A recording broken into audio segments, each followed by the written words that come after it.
Noah Galloway became a household name as one of the most inspiring contestants on Dancing with the Stars. But even more than those dance moves, it's his story of revival and recovery that will truly have you captivated. Here's Nightline co-anchor Juju Chang. Noah Galloway would never let his injuries stop him from offering to take me on a thrill ride. His backyard, backwoods, Alabama. Do I have to call my insurance agent first? They may raise your rate. All right, let's go. Noah loves being behind the wheel, just a bit off the beaten path. Womp womp.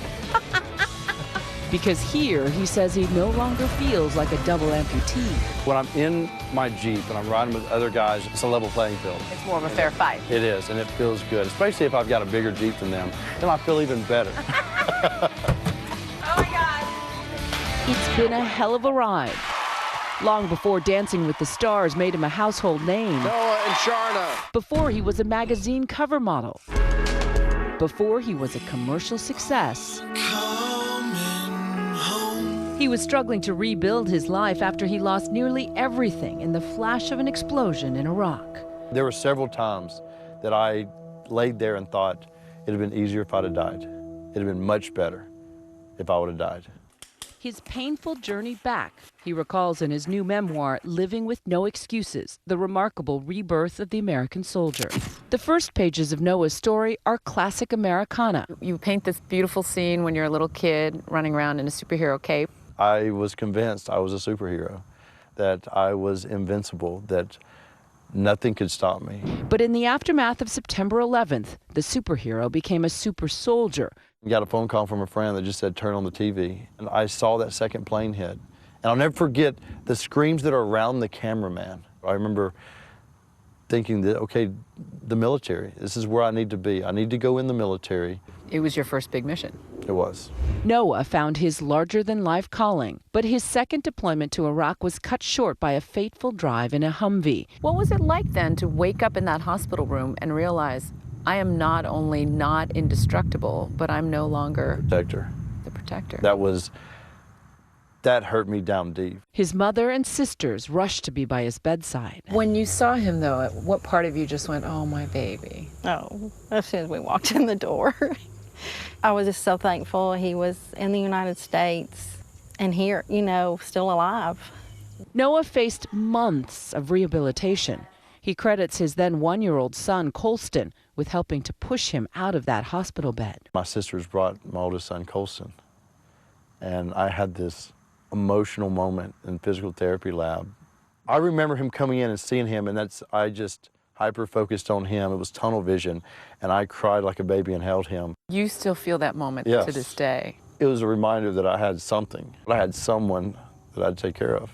After returning home to Alabama, Noah still faced emotional scars, using alcohol to fill the void his injuries had left behind. Tell me about the night you got a DUI. How did that officer change your life? That officer changed my life because he arrested me. I had a lot of police officers that they felt sorry for me.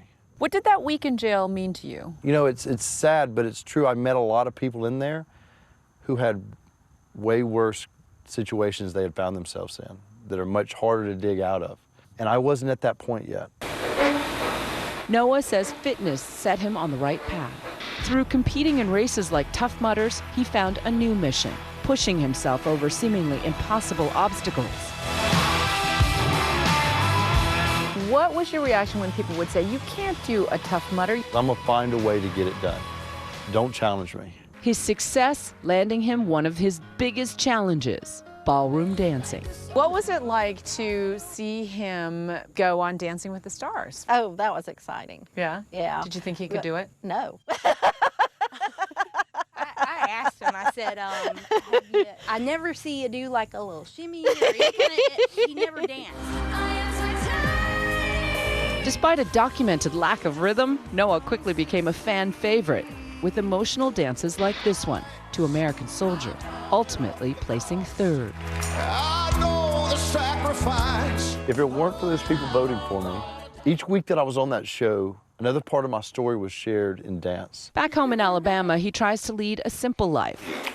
His children are his priority. Let's flip that over so it's a king. His newfound celebrity propelling even more missions. We followed him on a return trip to Walter Reed National Military Medical Center. How are you doing? Good, real good. Yeah, you look great. Reuniting with the men and women who helped him learn to walk again. Pushing the capabilities of prosthetics at one of the nation's leading labs. Veterans were really pushing prosthetics to a level that they had to start improving what they were putting out with. You were one of them. You were definitely I just know I tore up a lot of them. But perhaps most importantly, Did you ever watch Dancing with the Stars? I have. He was on it. I was on it. He was on it. Yeah. serving as an inspiration to patients who are on the same path. For Nightline, I'm Juju Chang in Calera, Alabama.